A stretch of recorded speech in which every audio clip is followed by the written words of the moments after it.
All right. I think we'll get started. There will probably still be other people joining, but not to lose any time. So, good afternoon, everyone. My name is 𝐟𝐚𝐫𝐸𝐺, and I'm the Chief Scientist of IFA, the International Fertilizer Association.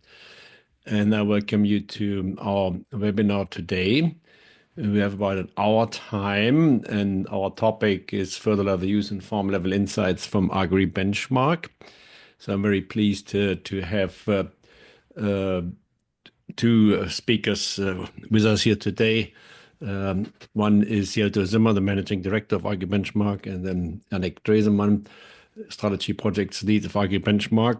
And they will take turns to present what Agri Benchmark is and some aspects of their work. And they will then also take questions at the end. So if you have questions, I encourage you to enter those already as we move on into the Q&A box at the bottom of this screen, the Q&A button, not the chat button, please. And we'll then have time to answer those as many as we can.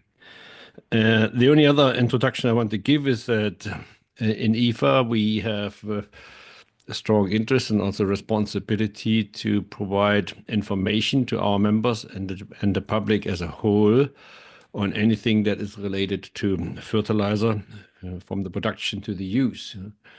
And one of the biggest challenges we've always had is, particularly on the use side, to have more specific information on what farmers are actually applying and how much and where. And so for the last few years, we've developed a collaboration with Agri Benchmark to help us collect that kind of information more systematically as part of their broader activities as being a network, an international network of, I would say, agricultural economists who study farm performance worldwide. So without further delay, I'd like to hand it over to Yannick and 𝐤𝐻𝐫, who will take turns to present Agri Benchmark on some areas of the work. Over to you, please. Yes, thank you very much for the kind introduction, and thank you very much for the opportunity to share what we do here currently. Quick overview on the agenda, what Mr. Zimmer and I prepared for today's session. I hope everyone is able to see my screen. So we start with an introduction to the network and the concept we apply. So just to give everyone a basic idea of the methodology we apply and use for our data gathering and the network. And then I will hand over to 𝐤𝐻𝐫 to show a use case of our global database related to fertilizer use and prices. And then we're going to end with showcasing two strategy projects we did. One is on the US biodiesel production and projections for US soybean expansion. And then 𝐤𝐻𝐫 is going to hand back to me, and I will share some key results of a technology assessment we did recently on innovative weed control technologies. Of course, we are aware that most of you are not primarily interested in weed control, but the idea is to showcase like the two ends of the spectrum. One, like how the data can be used for projections on expansions of different crops, and on the other, then practice change analysis. So some words on the Agri Benchmark network and the concept. Agri Benchmark was funded over 20 years ago at the 𝐴𝐴𝐻 Institute, which is the Federal Research Institute for Agriculture, Forestry and Fishery in Germany, and is jointly managed by 𝐴𝐻 and Global Networks. And obviously, we still have a strong relationship with the 𝐴𝐻 Institute, and we are a non-profit organization. I think that's important. And our mission is to provide stakeholders worldwide with proven and unique farm level data regarding economic and environmentally sustainable crop production systems, and not only provide data, but also give advice on strategic questions to stakeholders worldwide. So a few words on how we do that. Probably a lot of you are familiar with the USDA Foraging Agricultural Services. So in general, I think there is no problem or issue in having access to data or statistics giving an overview of the total output or productivity of different cropping systems, regions, sorry.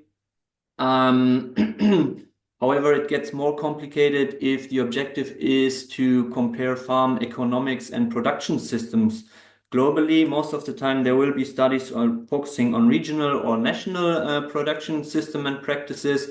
However, we found when Agri Benchmark was founded that there is limited data available using the same methodology between different countries or even continents, because how that output is produced in different parts of the world certainly differs, ranging all the way from the no-till production systems in, for example, North America or Australia, to the rather intensive production systems we see here in Europe. And that's why Agri Benchmark and the typical farm approach we use was developed. So in every case, we collaborate with local research institutions or advisories, most of the time research institutions in the respective region we are looking at. So we identify relevant regions for us based on these statistics I mentioned, such as USDA Foraging Agricultural Services. And then our objective is to collaborate with a local partner in that region and develop together with that farmer what we call a typical farm. And a typical farm in that regard is not a real and existing farm, but rather that farm only exists in data and aims to represent the predominating part of production in that region. How do we do that? Together with the local partner we have in the region, we hold focus group discussions with farmers and advisors, roughly 3 to 7 people, to develop then that typical farm. And that typical farm does not only span the economics of production, but rather focuses on really kind of developing a farm in terms of size, in terms of mechanization, in terms of labor, in terms of inputs, in terms of the way different operations are performed. I'm going to show that in a little more detail just in a minute here. And the outcome then is obviously the data making different production systems comparable. What you see here is the crop establishment cost average for 2021 to 2024 for 3 different farms, 1 Australian farms, maybe a few words on the abbreviation you see, because that will pop up during the other presentations also. The first 2 letters always indicate the country we're looking at, so Australia, Canada, and DE for Germany. Then the number is on the farm size, so 4,000 hectares and so on. And then the letters indicate the region we are looking at, because we always focus on regions and not on countries as a whole. So this is Western Australia Esperance, Northwest Manitoba, and Magdeburger Börde, for example. And here we have then the comparison per ton output of wheat for these different farms. And that is not the end, I would say, of what we are collecting in terms of data, because the production systems or the operations performed throughout the season are the core of, have the highest granularity of what we collect with our partners. We are able not only to tell the cost shares of different inputs, but also when single or individual operations are performed throughout the year. And the level of granularity is such that we look in terms of amounts. We also know about the or gather amounts of and type of fertilizers applied. And seed also, however, only for plant protection. We differ, as you see, between insecticides, fungicides, and herbicides, but only gather the costs because there are so many different active ingredients available in the market. There is no way, at least as of now, to really agree on what's typical. So we only agree on the costs in that regard, but also monitor physical input factors, especially for fertilizer, and seed. So the question is, where do we all do that? On the right-hand side, you can see a map with all the countries marked in green where we actually have local partners and typical farms established. In general, we have over 90, well, the population of data covers over 90 typical farms, covering over 15 crops. So not only the kind of traditional commodities, but we also do work, for example, in sugar. We have done work in cassava and rice. So, and we do that in over 30 countries with the ultimate goal, A, to connect people and data worldwide, and B, being a strategic partner in decision-making of stakeholders. And I hope that gives at least a brief idea on what we do and how we generate our data, and is the basis to hand over to my colleague Jelto to dig into the results we generate a little more.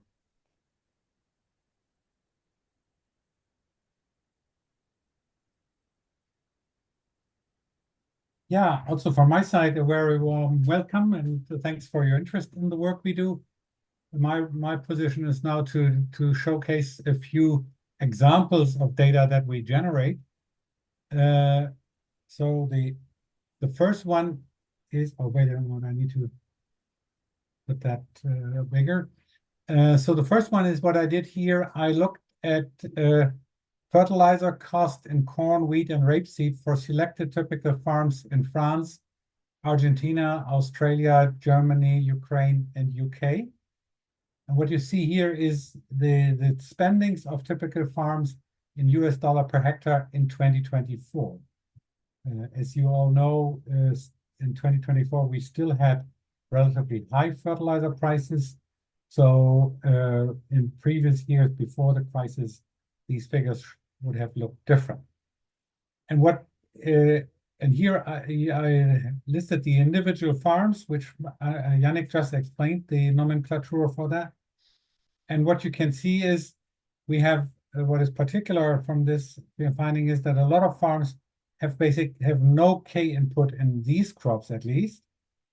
That's one key finding. So only we have some potash here in the French farm and in Germany, and a little bit in the Ukraine. And the other key finding is that we have in Australia the relative importance of spendings on phosphate are very high. So up to 40%, or here even more than 50% on this typical farm in Western Australia.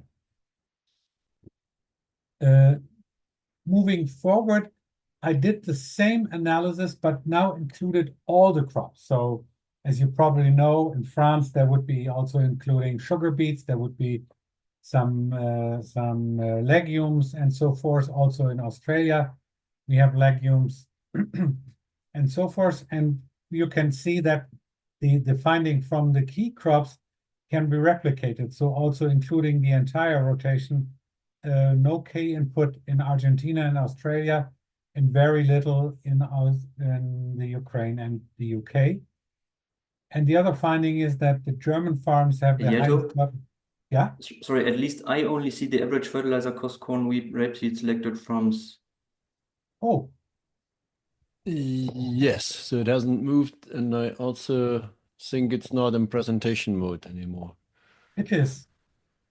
And you're sharing wrong screen, I guess.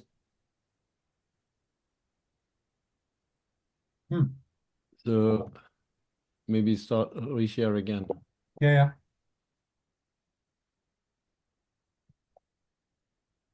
So I only have one PowerPoint open.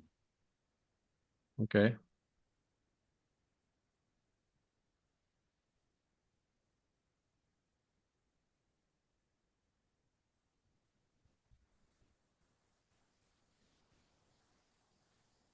So that looks, no, but that's, as soon as you move to that slide here on average fertilizer cost across all crops, it's not in presentation mode.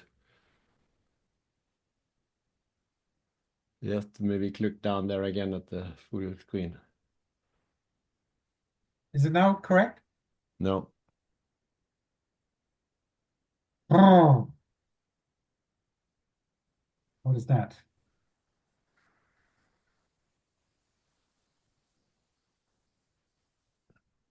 Yannick, dann schicke ich dir die Datei eben. No, try again. It has to work somehow.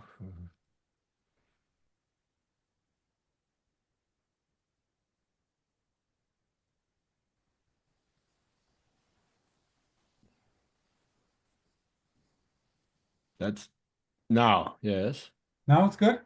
Yeah, so average Yeah. fertilizer cost across all crops. That's what we see. Okay, good. Good. Yeah, thanks for the hint.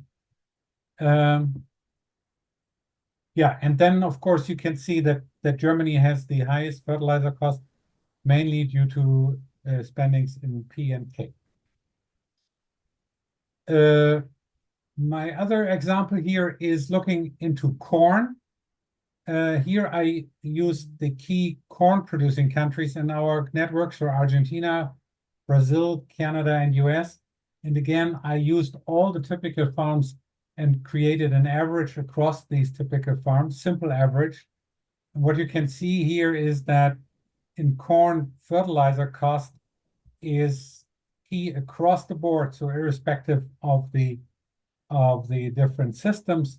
However, it's particularly high in Canada, and that is mainly because the very low crop care spending, so therefore the share of fertilizer in Canada is pretty high.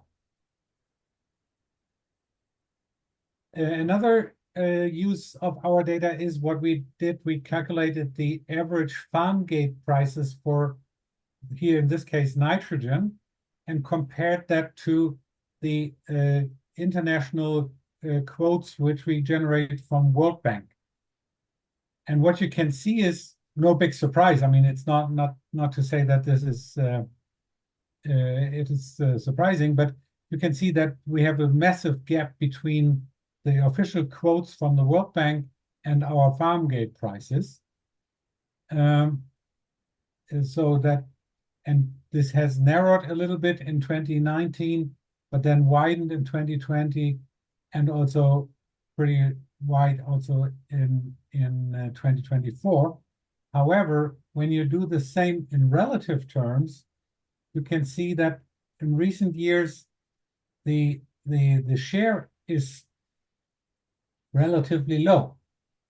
So the ratio between the world market prices and the farm gate prices, which tells us that a further decrease in fertilizer prices at the farm gate is not very likely, especially since we saw after this quote was made, we saw an upwards trend in fertilizer prices up to $0.95 per kg of N. Yeah, and one other totally different use case for our data is the calculation of N productivity. Again, I did the calculation across all typical farms which are available, and I calculated two figures. One is the technical productivity, so that means how many kilograms of wheat do you produce per kg of N input. And I also calculated the economic productivity, so how many dollars of revenue do you generate per dollar spent in nitrogen. And the latter one is this purple bar here. And of course, this figure depends on wheat prices and nitrogen prices. And what you can see is that in general, there is about $9 revenue per dollar spent on nitrogen. Just the French farms seem to be a little lower. However, in 2023, when we had still very high nitrogen prices and low wheat prices, the average return of investment in nitrogen was just $5.6 spent on per dollar spent on nitrogen. So that's one finding. And the other one is that the physical productivity is pretty stable at around 45 kgs per kg of nitrogen. However, there are some exceptions in the Ukraine and in Hungary, where the values, as you can see here and here, are significantly above that value, even more than 50 kgs per kg of nitrogen. And then there is yet another dimension where our data might be of relevant also to you, and that is when calculating greenhouse gas emissions in crop production. And what we did, again, we used wheat as the example, so to speak, and we looked at the wheat producing farms in our network, and we found out that this pie chart was the result. So we have direct N2O emissions, we have indirect N2O emissions. We have, of course, the fertilizer manufacturer, and these three elements together account for about 80% of the total emissions from wheat production. Diesel, pesticide manufacturer, and seed only account for roughly 20%. And what we did then, we looked at the nutrient use efficiency of our typical farms. So that means what share of nitrogen that people apply is withdrawn from the field, either through grain harvested, so in this case it's again wheat, or through straw as another withdrawal. And what we found here in this analysis is the clear interaction between the nutrient use efficiency and the overall greenhouse gas emissions per ton of wheat. So the higher the nitrogen use efficiency, the lower the greenhouse gas emissions per ton of wheat, and vice versa. So with that, I would stop with looking at simple data, and now looking at more strategic research projects that we did based on our data and our network. And the first topic is the US biodiesel policy. So you may have heard about the attempts of many or a lot of US states to increase the use of biodiesel significantly. And I think this is a nice graph to illustrate that. So this is a projection from FAPRI. Some of you may know a leading US institution in agriculture, and therefore see an increase of the use of biofuel, so biodiesel, I should rather say, from about 2,000 million pounds to about 16,000 million pounds. And we calculated that from 2021 to 2030, that if that comes true, there's a need of about 3.1 million tons of soybean oil, or equivalent of about 5.1 million hectares of soybean acreage, which of course is not peanuts. And the question we wanted to answer, how likely is it that these additional raw products can be produced in the US, and what will be the implications? And we basically see one key source for this increase in soybean production, and that is the shift in rotations. So you may know that within the US there is a varying degree of rotation. So there are a lot of states where you have corn, soy rotations, like 2 corn in a row and then 1 soy, and they can move then to a corn-soy rotation. Or we could also envisage to have corn-soy rotations moving to corn, soy, or even to continuous soy.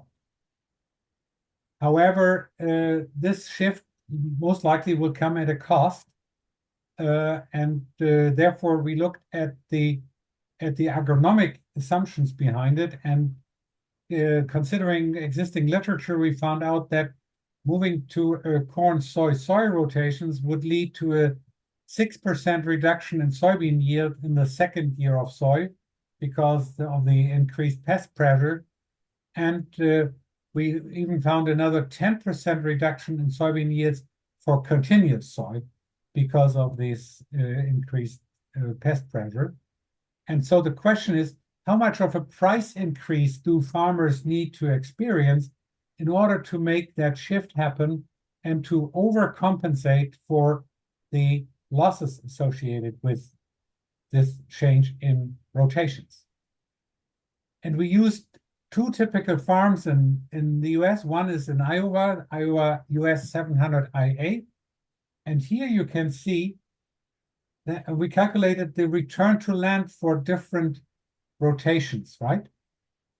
And you can see that moving away from continuous corn to corn soy, there is a loss in return to land for this typical farm of about $40, and moving from corn soy to corn soy would add another $40 loss in return to land.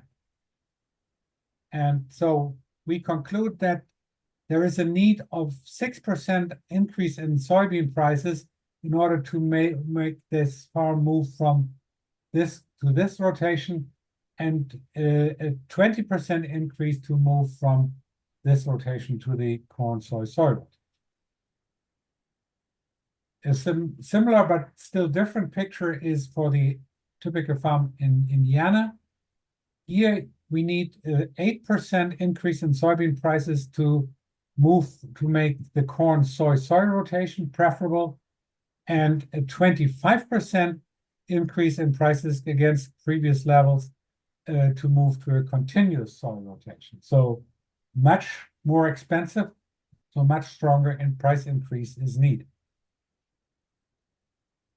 Just a quick look at the shares of soybean in the current production system. So here we have the leading Midwest corn and soybean producing states. And what you can see here is the Iowa farm, which is the gray one here, recently was in the vicinity of 1.5 acres of corn for every acre of soybeans, whereas the Indiana farm was at about 1, which is the dark black one, at about ratio of 1. That means this farm has a lot of, or this type of farm has a lot of room to move to a corn soy rotation, whereas the Iowa farm has a lot of room to move to a corn soy rotation away from continuous corn. So in these two states alone, Indiana and Iowa account for about 14 million hectares of corn and soy acreage, just to put figures into perspective. And our conclusion in that analysis was that the increase in relative soy prices needed to initiate the shift in rotations is marginal, moderate. The current rotations, the expansion by up to 5.1 million hectares in the US can relatively easily happen, followed by a respective change in fertilizer demand, as you all know as good as I. I should note that the future of US biodiesel policy is not clear at this point in time, but again, this was just to showcase what we can deliver based on our data and our expertise. And with that, I would like to hand over to the final presentation from Yannick, and then we are happy for discussions.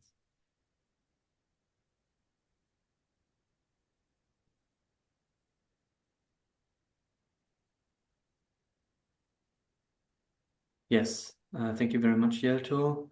As already indicated in the agenda, that I'm going to work a little on the other end of this spectrum, a case study we did for practice change and technology adoption for a case study applied on one typical farm in Western Pomerania in Germany. Very briefly on the project background, especially in Europe, I think there's a growing political and societal interest in reducing use of pesticides. I think the farm-to-fork strategy and the goals within the farm-to-fork, or as part of the farm-to-fork strategy, are very prominent example for that trend. However, if you look on the other side, the production side, you find that at least in conventional production, plant protection is still an integral part. Well, innovations are pushing into the market and on our farms also. Precision farming is dominating the debate, at least in some dimensions. So there's increasing site specificity, and technology available in, well, different types of technology available up to the degree that there are market-ready solutions, not just since yesterday, but I think the share is rising since, I would say, 5 to 10 years. However, the problem we faced in evaluating and analyzing this is that there is a knowledge gap on the feasibility and profitability at farm level, which is also shown by the relatively low adoption rates in farming we currently still see. However, on the other side, there is high political interest or relevance addressed to these technologies, and that was for us a motivation to do this case study if these innovative or selective innovative crop production technologies are a feasible solution from A, an economic perspective, and B, a feasibility perspective.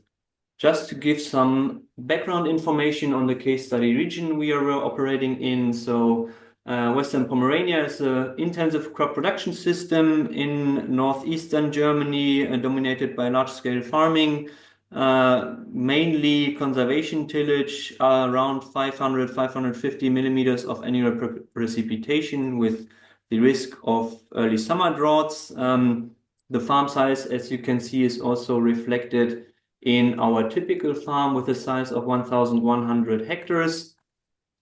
So what's the crop rotation of that typical farm we've had a closer look at? Well, historically, those farms were dominated by wheat or wheat barley rapeseed rotations. However, due to political interventions and subsidies, an increasing degree of legumes is introduced to those farms as part of the diversified crop rotation program we have here in Germany as part of the Common Agricultural Policy, but specifically in northeastern Germany, that's also subsidized on state level. Average yield in a 5-year perspective is around 8 tons for wheat and barley and around 3.5 to 3.7 for rapeseed. So which technologies did we have a closer look at?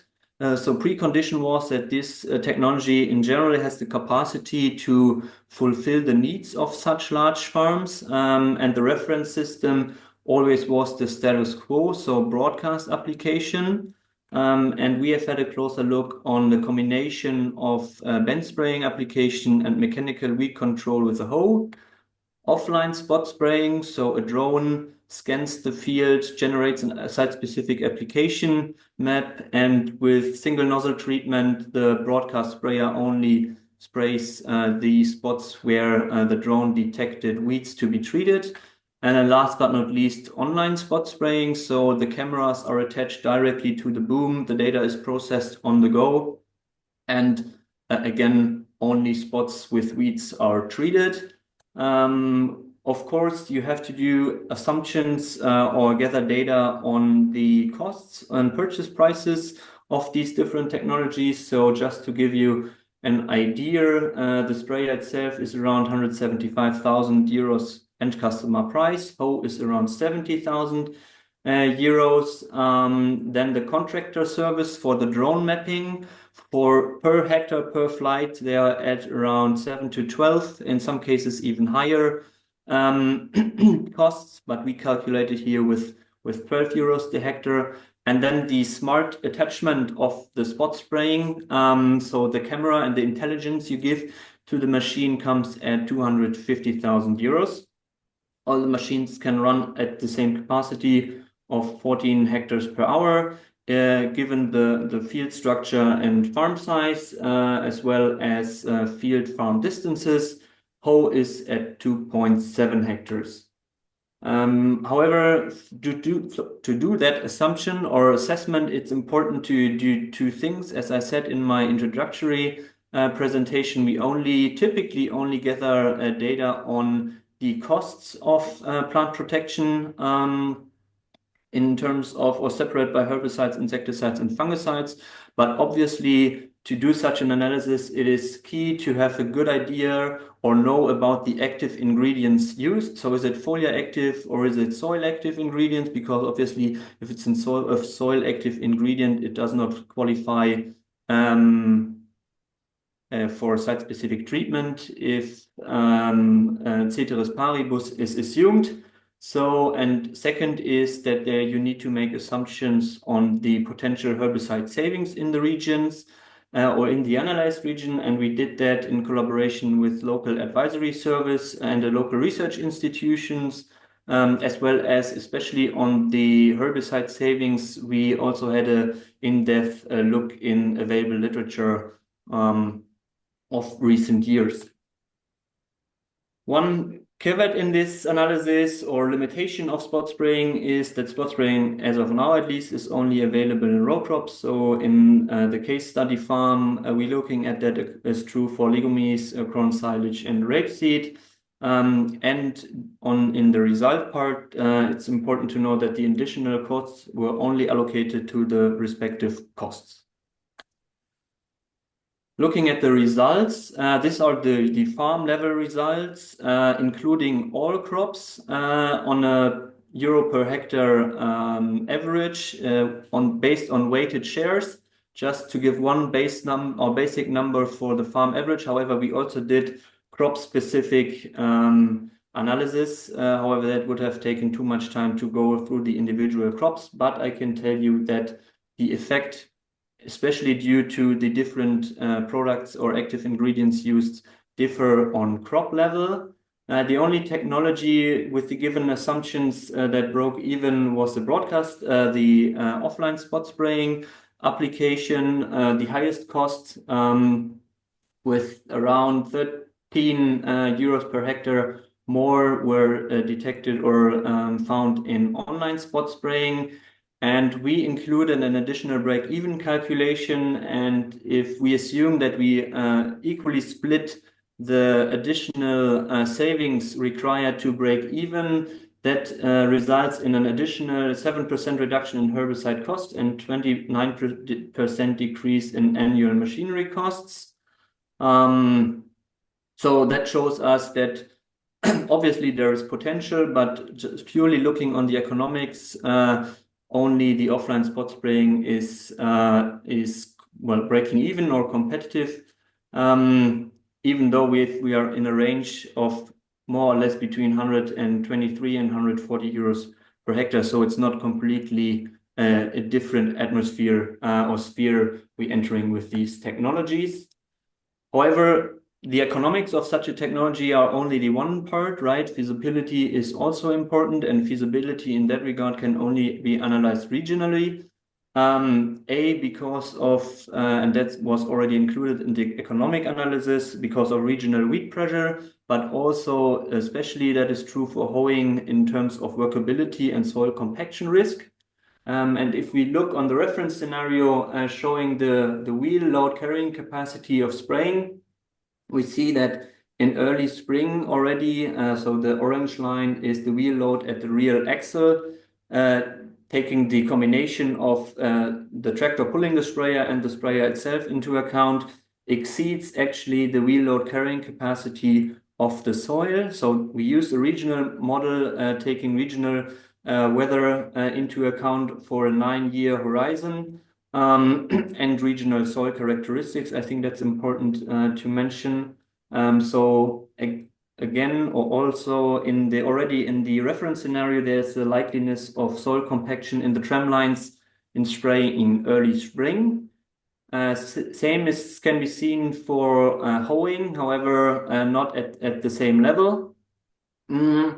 But especially for hoeing, it's true that not only the potential risk for soil compaction can be a limitation for feasibility, but also workability, right? So the soil moisture was also analyzed in the topsoil, so the top 5 centimeters of the soil, water content, because that gives you an idea how effective actually the hoeing is, and that shows that there will be risk that hoeing is not effective especially in the early applications or late fall applications, which is especially true for rapeseed.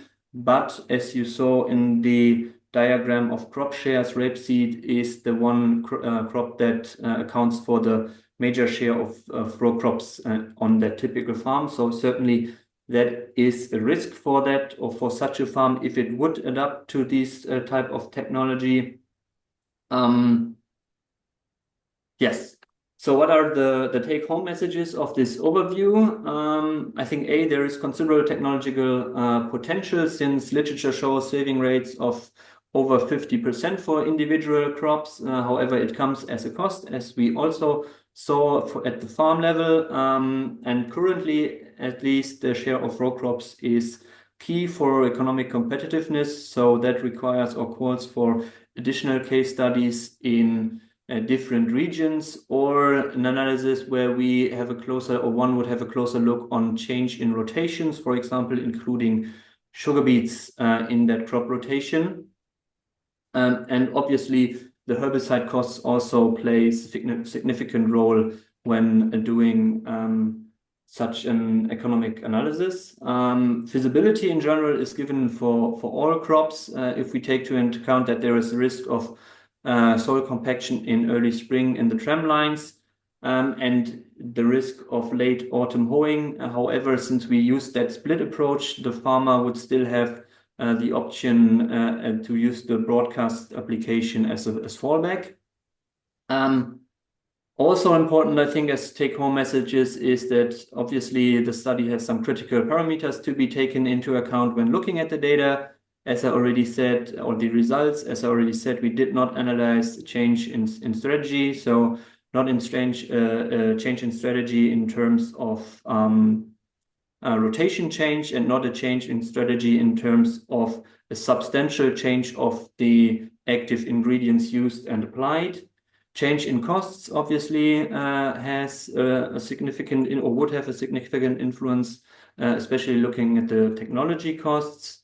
And since there is limited literature available, only we're lacking long-term evidence on real herbicide saving potential for such technologies that would give further evidence to the results I just presented. And with that, I would like to thank you for your attention. As the headline says, let's go together, your strategic partner for tomorrow's agriculture. And as I said in the beginning, this is only, or was only supposed to showcase the data we have and what we do with the data, in everyday business, but also on project basis. And as you might have noticed, that since, well, we are a non-profit organization, but we also collaborate with commercial partners, we would be very happy if we were able to gain interest in our data and options for collaboration. We have a pretty flexible pricing model. So whenever you have ideas, or ideas came to your mind how, or if there are options to collaborate, we would be very happy to clarify and discuss this bilaterally also. So feel free to reach out. Thank you very much. And with that, I'm going to stop sharing. And very much looking forward to your questions. Yeah, thank you, Yannick. So still, please submit questions that anyone might want to ask through the Q&A button at the bottom. I just have a general question before we get to that. So maybe to both of you, so among the network activities, I know you have a range of activities, also some that we didn't feature today. For example, annual conferences like your annual cash crop conference, things like this. Could you say a few more words about, what the broader range of network activities and who the people are participating, and that sort of overview a bit more, because we didn't spend a lot of time on that. Yeah, do you want to go ahead? Okay, so yeah, thanks for the question. Since this is not a commercial activity, we have this once a year we meet with all our partners in different countries. First of all, because that is then the room for the place for discussing next steps and further directions. Secondly, because we also use that to validate and cross-check data. And then, of course, third point is for our partners, this is also a nice opportunity to get to know different production systems around the world. And we invite our commercial partners to participate in this annual conference. So this is a very intensive exchange for about 3.5 to 4 days. We just returned from Argentina, and then it's also included a 2 days post-conference tour where everybody who is joining the conference has the opportunity to get first-hand impressions with growers, with advisors, and with stakeholders from the crop production industry in the respective country. Yeah, maybe from my side, a few more words about the collaboration that we have between IFA and Agri Benchmark. So I mentioned at the beginning that one of the data gaps that we often have is more granular information on the fertilizer used by crops in a country. So we used to conduct every 4 or 5 years expert surveys in which we try to assess this. That was started in the 1990s, at that time already together with FAO, for example. But now in recent years, it was only IFA trying to collect this information and making publicly available. And but we found that there were always many gaps. And so in this project, the colleagues at Agri Benchmark and their partners then implement a more systematic approach, which is essentially sort of breaking the country down into major crops and areas, and then through online collection of information on those, particularly focus on practices that have much to do with also nutrient inputs and outputs. So we're not just collecting information on fertilizer use for these crops, but also more details on the specific types of fertilizers, but also practices such as manure use or what happens as a crop residue. So we've started this now, and I think within the 3 years of this project, we hope to cover about 40 countries or so that together represent close to 70 to 80% of the global fertilizer consumption, basically. And when we have set up this system, then we hope that we can then use it in a similar way to regularly update that information. So that's a very significant step for us. It will greatly improve our ability to provide more information to the general public, but also use this in our own efforts, for example, in the global cropland nutrient balance database, where we want to then also go down to crop-specific nutrient budgets and trends and nutrient use efficiency. So we have some questions coming in. The first one is the data on greenhouse gas intensity and nitrogen use efficiency that you showed published, where can we find that? It has not been published completely, but we just published a press release with some of the results on our LinkedIn website. But we are working on a publication, but nothing is available as of now. There is another question on the use of biological fertilizer. So in principle, we do have farms that use manure, of course, and that is also included in our database if it is typical. However, since our focus is on the hotspots in grain production or crop production, not very often farms at the same time also have livestock. Sometimes they import manure from other regions, but in principle that would be included in our database and also indicated. There's a question on the biodiesel example and the implications on shifting to soybean. Can you answer that? Yeah, we haven't done this calculation, but I mean, based on our data, it would be very easy to assess the reduction in nitrogen use if you move from a corn-soy rotation to a corn-soy rotation, or even from a corn-soy to a continuous soy rotation. So that is something which could be done relatively easily, but so far we haven't done that. I mean, I have a question that somehow relates to that a little bit, because you already mentioned at the end of your presentation that, of course, with the political shift in the United States, whatever the strategy is on biodiesel or biofuel in general remains a bit unknown right now. Are you already starting to look at the potential implications of tariffs on agriculture?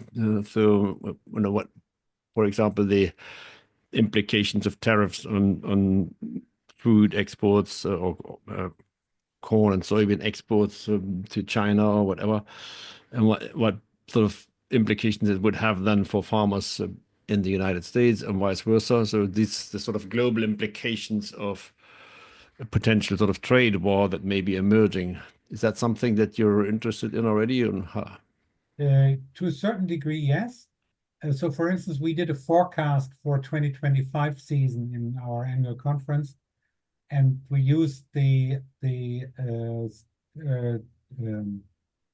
official future prices for grains to assess the possible economic situation of U.S. farms, and we could show that already currently, without any actions already in place, the trade policy of Trump would hurt the American farmers pretty significantly. And that is also the reason why we were careful about the biodiesel stuff, because promoting the biodiesel might be a relatively cheap way out of the problem, especially given the fact that a trade war would also hamper imports of rapeseed oil from Canada. So increasing the domestic use might be a solution for Trump to ease the pain on growers from his trade. Right. Yeah. Good point. Yeah. We have a question on potassium. Are there any programs that alert farmers about the negative consequences of using insufficient potassium on their farms? I think I can answer that for you. No, I don't think such alerts exist. But having said that, just 3 weeks ago, we had a webinar on potassium, on emerging limitations to global crop yields due to insufficient use of potassium, something that is often not yet visible or not widely known, but it's growing in importance. And so this is a project that we're completing right now, and we're working on publications that summarize all that. But basically, the message is that we will increasingly see yield limitations of potassium due to potassiums in some of the more intensively used grain production systems in the world, where potassium fertilizer or other inputs have not been used sufficiently, and often where you have a removal of the crop residue from the field, and that leads then to even more significant depletion of soil potassium levels. So it's then only a matter of time that even the best soils run out of enough potassium. And identifying those systems and locations, and then actually then doing something about this in terms of changing management practices, is going to be of increasing importance. And I'll say the same, we expect to happen for the next nutrient along the lines, which is sulfur. Because as we clean up the air, we have less sulfur deposition into cropland, and that can also lead to emerging sulfur deficiencies that until now were not a problem. So we have to constantly actually monitor these things from a particular nutrient budgeting or removal point of view.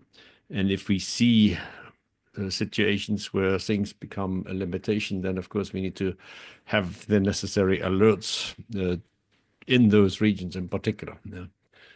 How about microbial fertilizers? I think you answered that already. No, that's slightly different. It's different. Okay, sorry. I guess because I assume that the question targets like commercial products and not manure.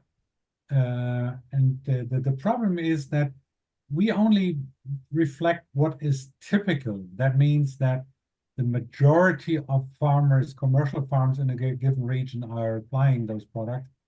And that, of course, is only on very few occasions relevant, if any.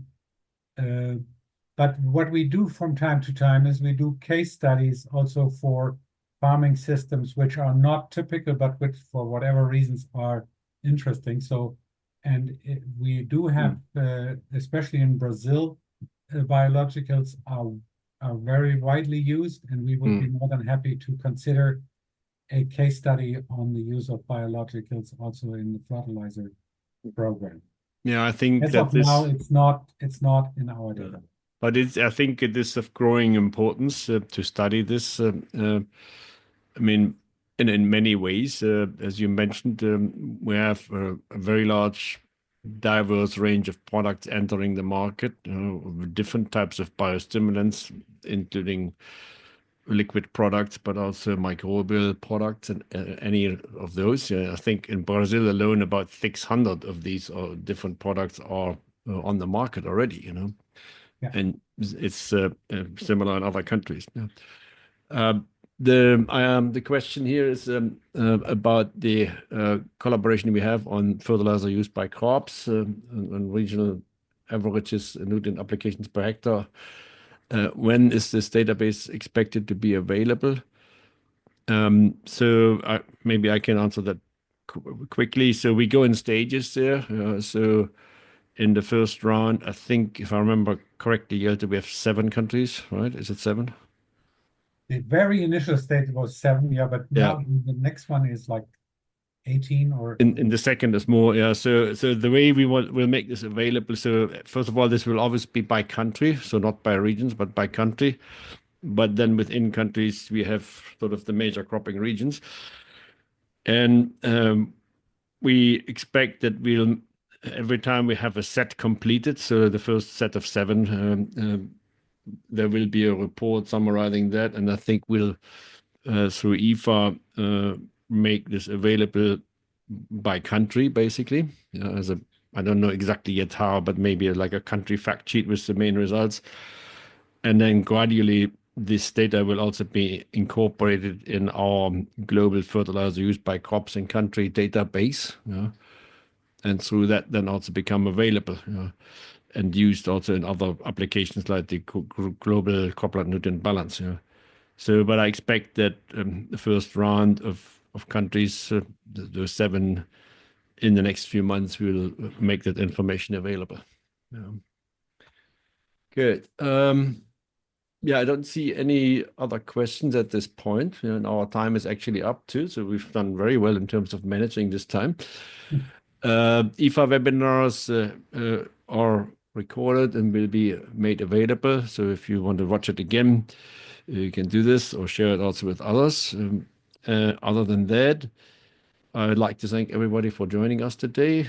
Maybe just a Yannick, and maybe you have the final word. Oh, no, sorry. I just wanted to say that we are happy to share also the presentation. So yeah, if you can, we will send a final version to you and you can share send it to us, and then we'll also make it available through our website. Yeah. And as has been said, if you are a company and you'd like to, in whatever form, participate in Agri Benchmark as a supporter or through specific collaborations that you have interest in, contact them directly. I think we would want to have more involvement from the fertilizer industry. That can only be good on a global scale. So thank you very much for coming today. And thank you for Jelto and Yannick for presenting. Thanks for the invitation.